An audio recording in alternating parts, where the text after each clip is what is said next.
कृष्ण भगवान की।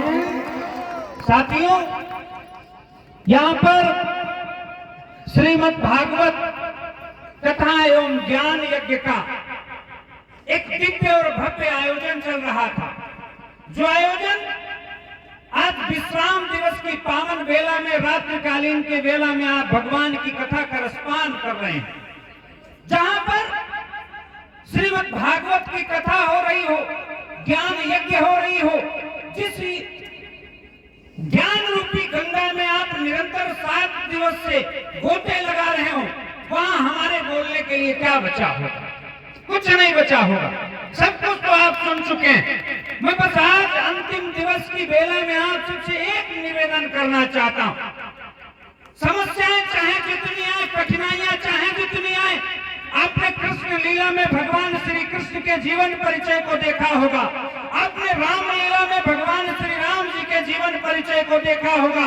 वह तो स्वयं भगवान थे, वह तो स्वयं सृष्टि का कल्याण करने के लिए आए थे, लेकिन जब यहाँ आए तो उनको भी अनगिनत समस्याओं का सामना करना पड़ा, लेकिन वो कभी हिम्मत नहीं हारे।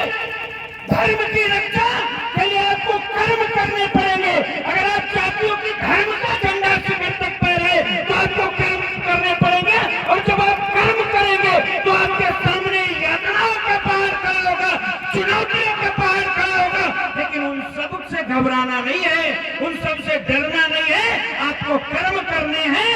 अगर मर्यादा पुरुषोत्तम भगवान श्री रामचंद्र जी ये सोचे होते तो केवल चक्रवर्ती राजा दशरथ के बेटे राजा रामचंद्र होते, लेकिन उन्होंने कठिनाइयों को चुना, उन्होंने चुनौतियों को चुना, उन्होंने पत्नी के हरण को देखा, उन्होंने पिता के मरण को देखा, उन्होंने भाई को मूर्छित अवस्था में देखा, उन्होंने 12 वर्षों का कठिन संघर्ष किया, परिश्रम किया।